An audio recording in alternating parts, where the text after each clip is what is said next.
Olá, vamos ao nosso sexto vídeo sobre alimentos e alimentação animal.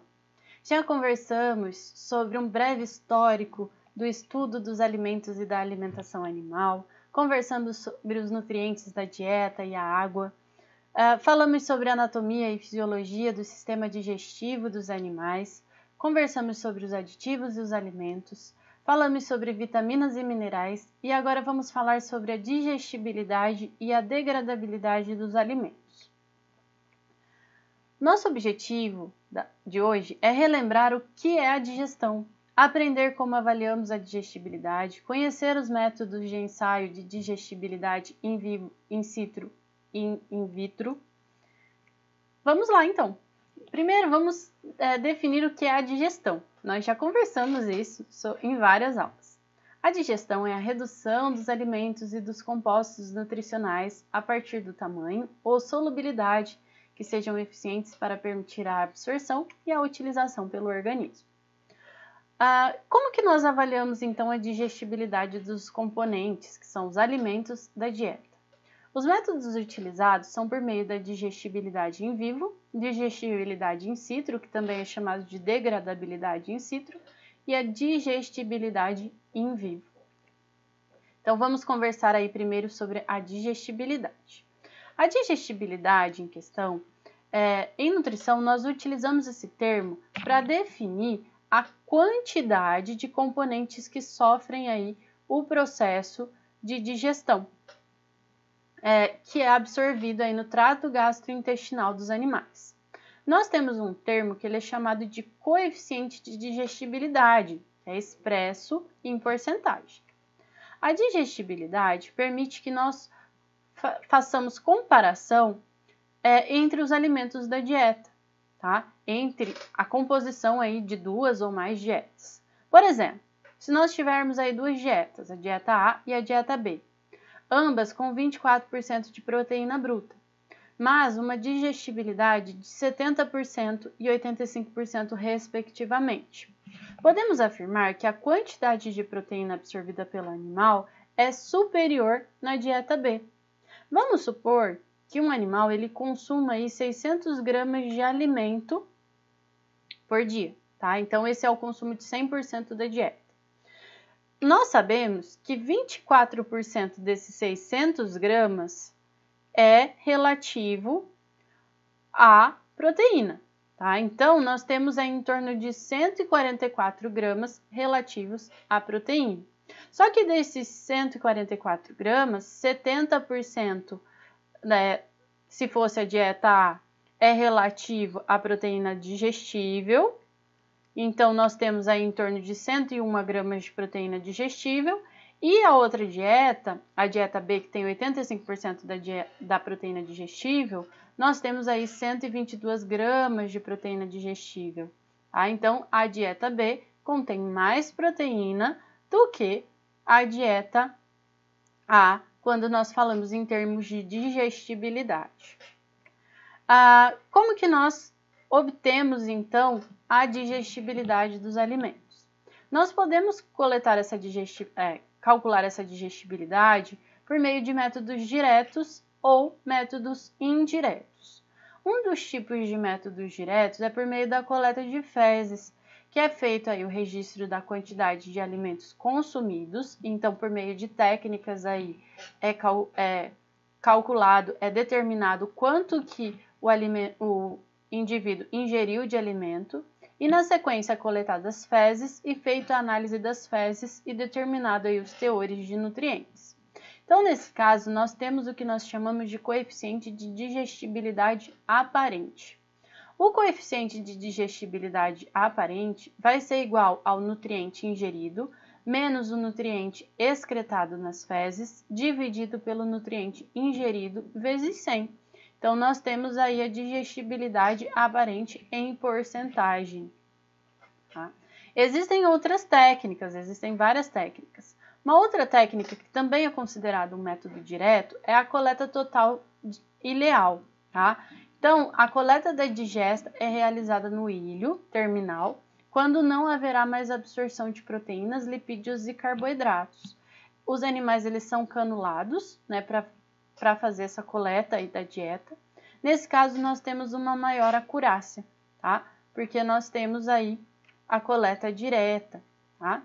Toda vez que nós fazemos um método de digestibilidade em vivo direto, nós fazemos a correção das perdas endógenas.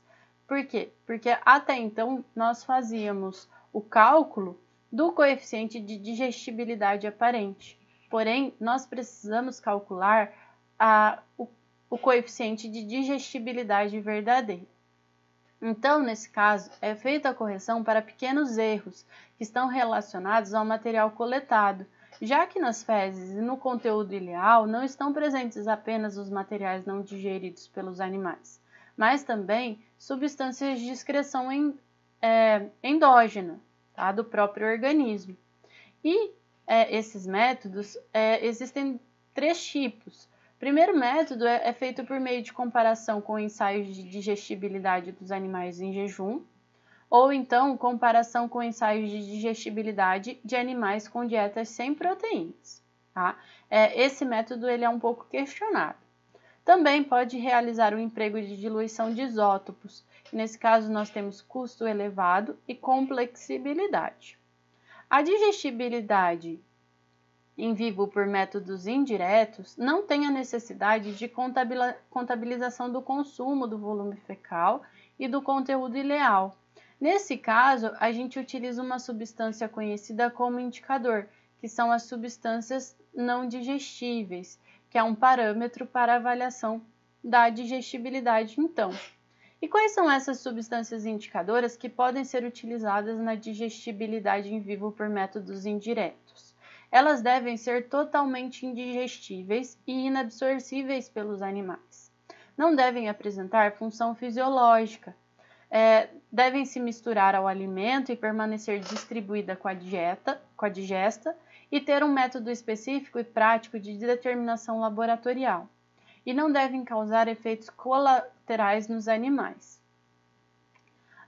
Dentre as substâncias indicadoras, nós temos as substâncias internas que estão presentes nos alimentos, que são a lignina e a sílica, e as substâncias externas que são adicionadas ao alimento, que podem ser óxido de cromo, dióxido de titânio e óxido de ferro.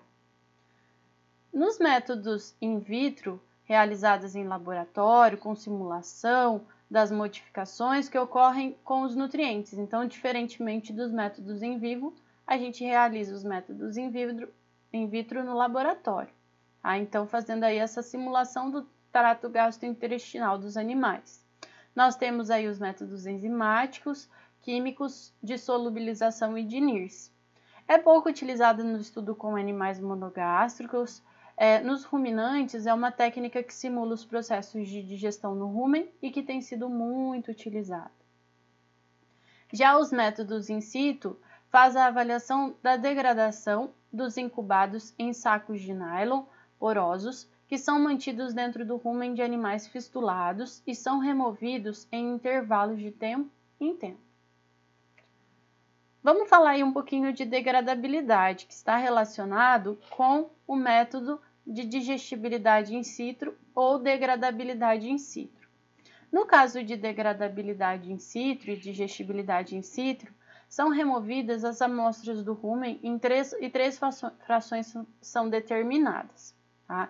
Então, nós temos a fração A, que ela é completamente degradada no rumen, constituída por nitrogênio não proteico, proteína rapidamente solubilizada e proteína contida nas pequenas partículas do alimento. Nós temos a fração B, que é a proteína insolúvel, potencialmente degradável, e a fração C, que é insolúvel no rumen, independente do tempo de exposição. A digestibilidade in situ, então, ela é feita em animais fistulados, né, na qual a gente vai colocar o saco de nylon, né, com poros, para ser observada aí a degradabilidade e a digestibilidade. E nesse caso determina-se as PDRs, que são as proteínas degradáveis no rumen, e as PNDRs, que são as proteínas não degradáveis no rumen. Os micro-organismos do rumen, eles são capazes de degradar os nutrientes e biotransformar outros. possibilitando que alimentos de baixa qualidade nutricional sejam transformados em produtos de alta qualidade nutricional, carne e leite pelos ruminantes, tá? Diferentemente dos monogástricos. Então, pessoal, por isso que é tão importante a gente avaliar essa degradabilidade. Então, é importante conhecer as alterações que ocorrem nos alimentos no rumen. A digestibilidade in situ e a degradabilidade in situ é uma técnica utilizada rotineiramente para estudar os efeitos do ambiente ruminal, enquanto que o método in vitro ele é normalmente usado quando o objetivo é avaliar a degradabilidade de um grande número de alimentos. A digestibilidade in vitro ela deve estar associada à quantificação de gases produzidos, como resultado da ação microbiana. Então, pessoal, na aula de hoje nós relembramos o que é a digestão, aprendemos como avaliamos a digestibilidade e conhecemos os métodos de ensaio de digestibilidade em vivo, in vitro e in situ. Na próxima aula, vamos conversar sobre a formulação e o manejo das dietas, ok? Até mais!